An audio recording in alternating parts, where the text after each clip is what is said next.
établi en 1850. Alors deux entreprises se disputent un peu la paternité, mais on dit que c'est une bêtise parce que le fils de famille aurait fait tomber de la manche dans la pâte des berlingots et il n'aurait rien dit. Et finalement, ses parents ont vendu ces berlingots et les clients, au bout de quelques temps, ont dit mais c'est très bon ça, ce que vous avez fait la semaine dernière. Donc la bêtise a été réparée et elle est devenue évidemment une légende. Hasard de la cuisine. Je dis parfois une petite bêtise quand je dis qu'ils sont partis au kilomètre 0. En fait, ils sont partis au kilomètre 1, mais à la borne indiquant le début du parcours réel, donc le kilomètre, quasiment 84 km devant. Il en reste donc un peu plus de 139 au programme, donc des 191 coureurs encore sur la route du Tour de France. La troisième étape a donc été une hécatombe avec 7 abandons le même jour, ce qui est assez rare. Regardons eh bien, le classement général avec un nouveau maillot jaune, celui de Christopher Froome. Voici le classement aujourd'hui, parce qu'il s'est déjà passé beaucoup de choses en 3 jours. Et bien voici le classement des 20 premiers, avec aujourd'hui sans doute Laurent Jalabert, une belle bagarre pour peut-être un nouveau maillot jaune. Deux questions, est-ce que Christopher Froome va vouloir absolument défendre ce maillot jaune, lui qui sur le Tour de France va découvrir les pavés? L'an dernier il avait abandonné juste avant les secteurs pavés. Évidemment, si on se dit qu'il ne va pas forcément le défendre absolument, mais essayer de regarder et de ne pas perdre de temps par rapport à ses principaux adversaires, on imagine par exemple qu'Anthony Galopin pourrait être ce soir en jaune et à la d'autres. Oui, les écarts, même s'ils sont là, ils ne sont pas très importants, mais beaucoup de coureurs peuvent espérer être en jaune ce soir. C'est sûr que Christopher Froome, beaucoup se sont dit, il n'a pas tellement intérêt à continuer dans la course avec un maillot comme celui-là sur les épaules. De toute façon, son équipe, quoi qu'il arrive, s'il y a à un moment donné un gros danger, sera obligé de faire l'effort parce qu'il est là pour gagner le tour, comme le fait l'équipe d'Alberto Contador par exemple. Mais le maillot jaune, c'est aussi beaucoup de contraintes après l'arrivée, c'est du protocole, c'est la conférence de presse, bref, c'est au quotidien minimum 1 heure de temps de récupération de perdu. Donc on peut imaginer que Christopher Froome s'est rassuré sur sa condition physique. Je ne sais pas s'il était vraiment inquiet, mais qu'il va très probablement, ça ne le dérangerait pas de laisser filer ce maillot jaune. Alors parmi les coureurs qui en rêvent et qui pourraient le lui ravir, bon, mais déjà le second du classement général, Tony Martin, a toutes les qualités physiques pour y arriver. Il est certainement déçu de ne pas avoir pu hier, au bout de son effort, prendre ce maillot jaune. Ce sont les bonifications qui ont anéanti ses rêves. Et puis vous l'avez dit, Tony Galopin, mais aussi Greg Van Avermaet, Peter Sagan, Geraint Thomas, pourquoi pas Zdenek Stibar, qui est un favori pour la victoire aujourd'hui. Bref, il y a du monde pour aller chercher ce maillot jaune, il y a du monde pour disputer cette étape et remporter la victoire. C'est une course qui promet d'être intense dans le final et passionnante aussi parce que les pavés, il s'y passe toujours quelque chose.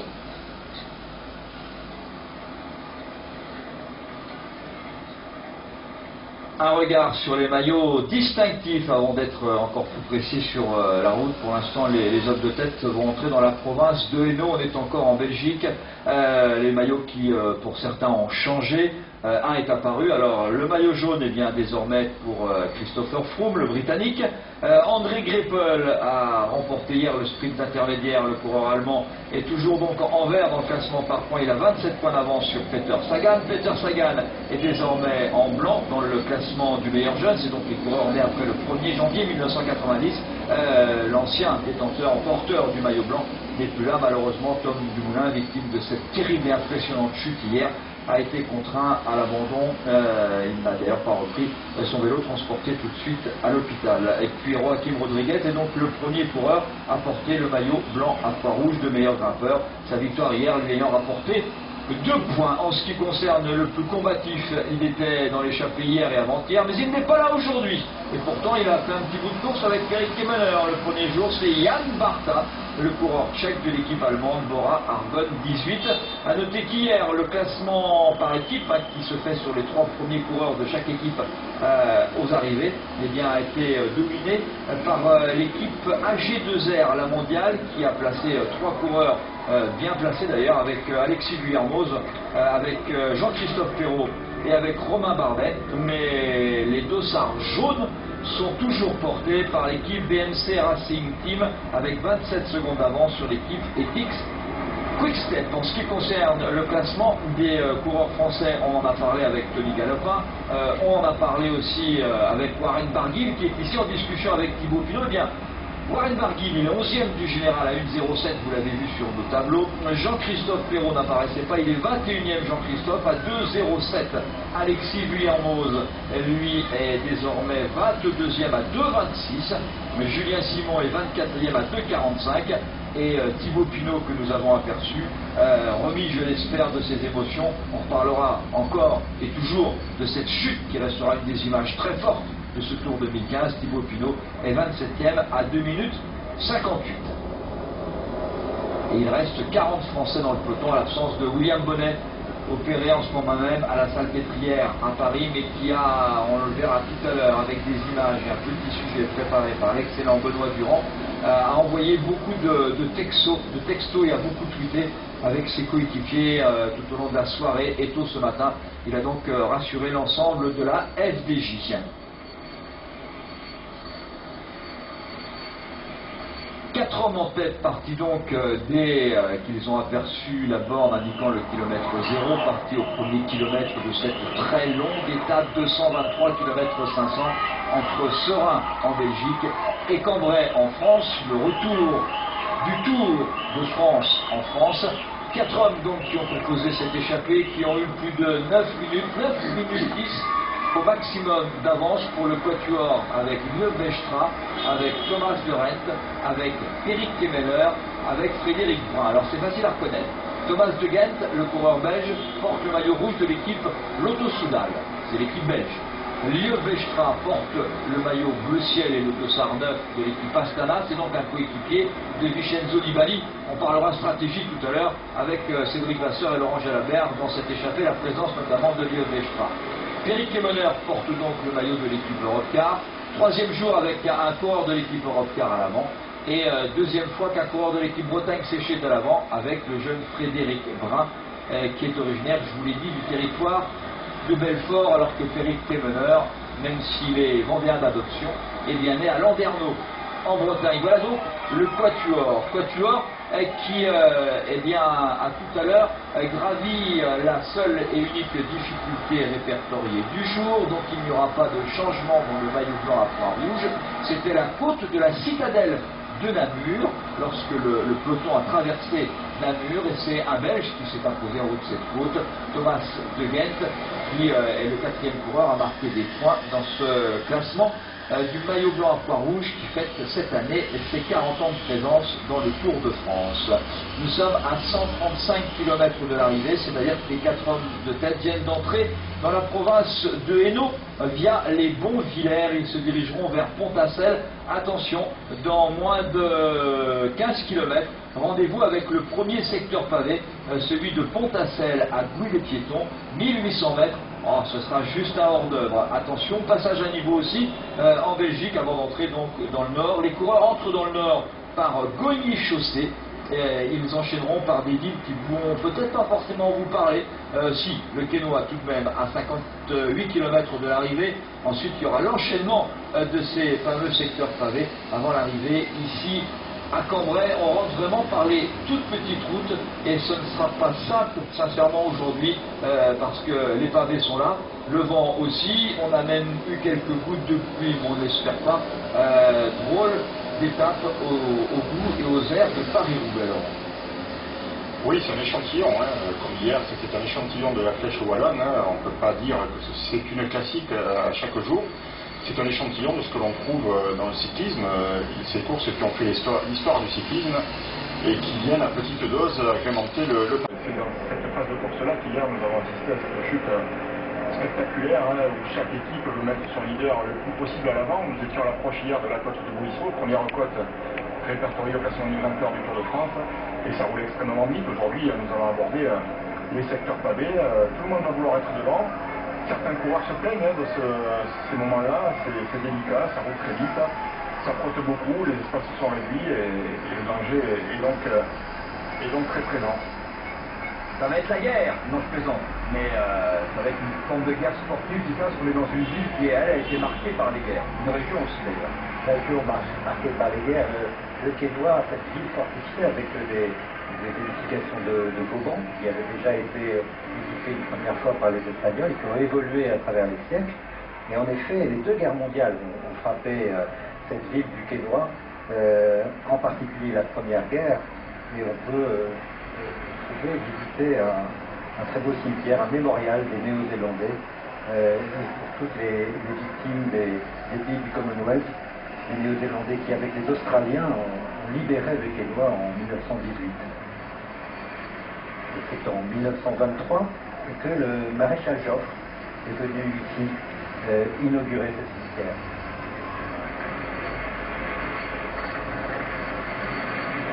Le tour est dans le nord.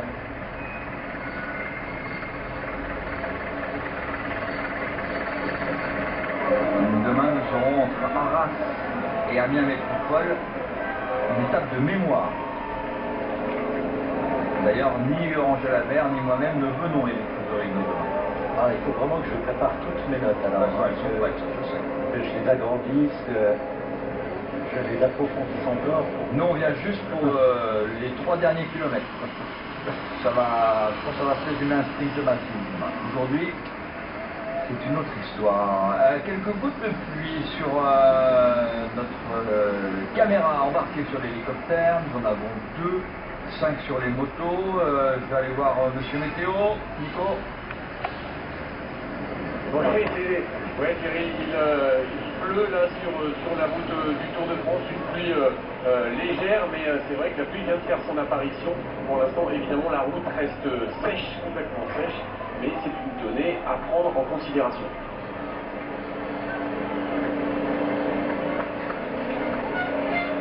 Attention, ouais, ce changement de direction là est important. Ce sont des acrobates, hein. Les coureurs, parce que là on passe au-dessus des terre-pleins, on saute, mais bon, parfois ça se passe moins bien. Là en revanche, les gouttes sont un peu plus présentes. Pour l'instant, la route est sèche. Et ça s'accélère.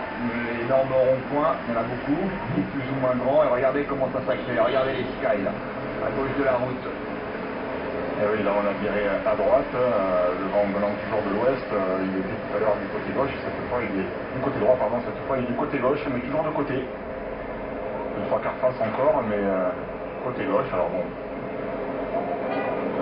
Ça continue à être un élément perturbateur ce vent.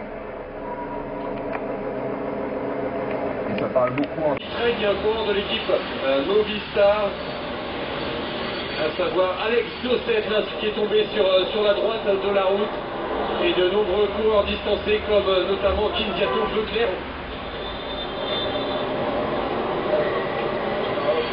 Oui, évidemment, les coureurs qui n'ont rien aspiré au classement général et qui ont déjà connu la chute hier. Regardez l'équipe Astana là, qui emmène maintenant. Grosse accélération de l'équipe Astana. Avec Larchevent en deuxième position, Vincenzo Nibali. Il a besoin de reprendre du temps, il a senti lui aussi comme nous, comme vous, avec aujourd'hui Christopher Froome, c'était pas son truc les pavés, qu'il pourrait bien y laisser un petit peu de temps. Il est là, Christopher Froome, en 20e position, toujours aussi peu à l'aise. Oh, il est bien replacé là, il s'est bien replacé. Voilà, Nibali en 3e position. On va commencer à chercher les favoris. On va regarder aussi la victoire d'étape et éventuellement un changement de maillot jaune. Pour l'instant, l'objectif de Christopher Froome ici, là, à gauche. Attention à ne pas confondre avec les lotos à droite. Dans la roue d'un de ses coéquipiers, en l'occurrence Luke Rowe, l'autre britannique, jeune britannique. Et il y a un canard dans la roue.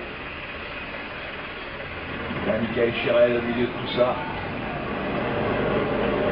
Il entourait Christopher Froome, il sait peut-être que ça lui raconte. Il est battu hier de 6 centièmes par Christopher Froome pour le maillot jaune, le classement général. Donc tout est possible pour Tony Martin aujourd'hui. Et les spécialistes du pavé, traitement marque. Tony Martin qui fait le forcing en 2e position, Alexander Christophe. Et là il y a une vacation dans le peloton. On va regarder qui galère. Hein. Il galère depuis le début du tour. Thibaut Pinot est là. Aussi, Ouais. en difficulté. Ça casse partout, regardez.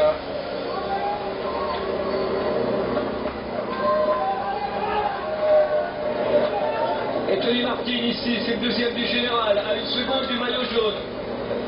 Le rouleur Tony Martin, avec dans sa roue Seb Van Mark. Voilà la tête de course ici avec Eric Kemmerer. On sort de ce premier secteur pavé. Il a Lieu Vestra dans sa roue, je crois qu'ils ne sont plus que 2. Oui, ils ne sont plus que 2, même si Thomas de Rennes n'est pas loin. C'est compliqué pour Frédéric Brun qui voit le peloton revenir.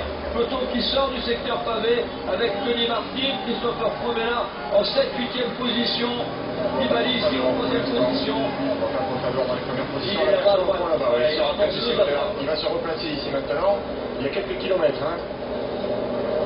4 km avant d'aborder le prochain secteur. Larsemont, ici, c'est le vainqueur de l'étape du Tour sur les pavés qui vient de poser la main sur Vincenzo Nibali, peut-être pour l'emmener accélérer. Il y a du vent de côté toujours.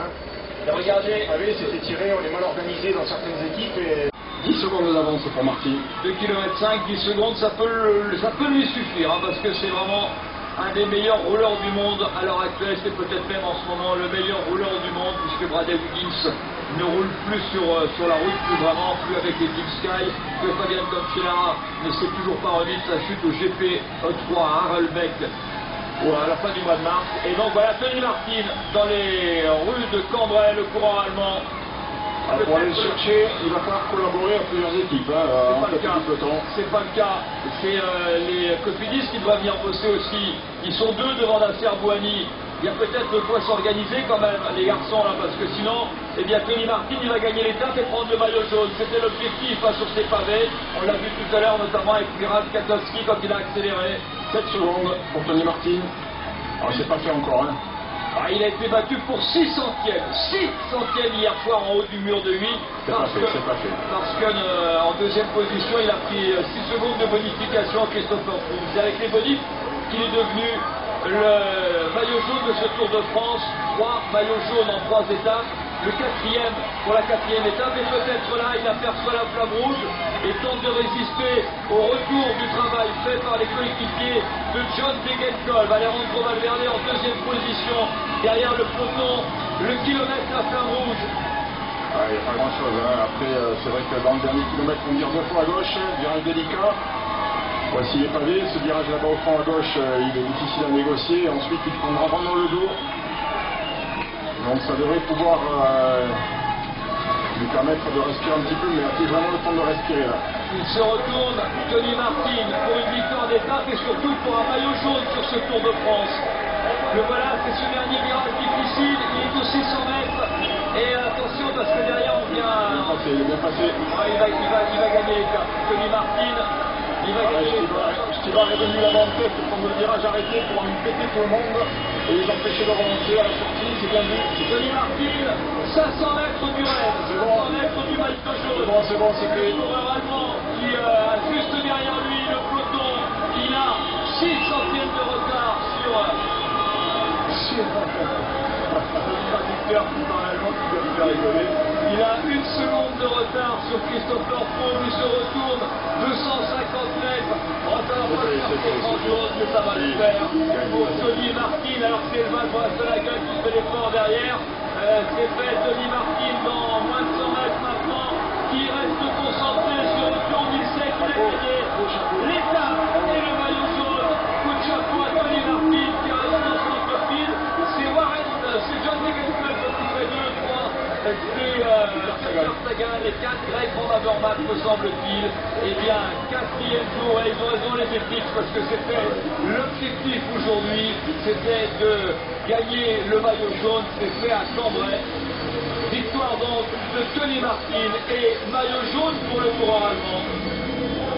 Ça fait plaisir parce que ce sont des initiatives que l'on voit peu maintenant. Il y a peu de coureurs capables de les réaliser. Il faut être en sacré rouleur. Quand c'est la fait ça, quand il est au top de sa forme, Tony Martin était bien peut-être le seul capable de le faire. Attaquer face au vent, il fallait avoir des rognons pour le faire. Il les a eu et c'est bien. Bravo.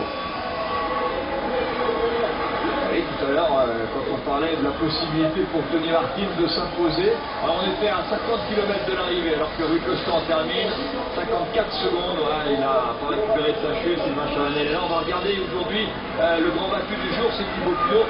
On se disait comment va-t-il, si on savait que Christopher Froome, lui, serait dans la bagarre face à ses adversaires, il ne s'est rien passé entre les favoris. On se disait, Tony Martin, comment il va faire pour prendre le maillot jaune? On avait dit quand il gagne l'étape, faut qu'il prenne des bonifications. Et bien, il l'a fait, il a vraiment construit son maillot jaune aujourd'hui. 4 étapes, 4 maillots jaunes. Oui, ça fait partie de mais là il peut espérer le garder quelques jours parce que maintenant cette équipe est fixée a intérêt aussi à contrôler la course. Avec Cavendish demain, ils ont une possibilité de victoire au sprint, possibilité donc par la même occasion de garder le maillot jaune. Donc je pense que c'est une équipe qui va travailler demain. Et c'est la 5e victoire d'étape pour Tony Martin sur le Tour de France, lui qui a déjà gagné 2 étapes sur le Tour d'Espagne. Eh bien, il avait surtout gagné des contre-la-montre. Et là, il gagne une étape en faisant le coup de la Jan Raas, le coup des 2 derniers kilomètres. Les Allemands qui font 1 et 2, Tony Martin, John Degenkolb, Peter Sagan, Greg Van Avermaet. Voilà ce que l'on vous disait pour les 4 premiers. On ajoutera donc 2 Français dans les 10, comme prévu, Nasser Bouhanni et Brian Cocard, qui doivent être déçus parce qu'ils ont accompagné les meilleurs sur les pavés, mais ils n'ont pas pu être là dans l'emballage final. La faute à Tony Martin, le nouveau maillot jaune du Tour de France, les Allemands qui font 1 et 2.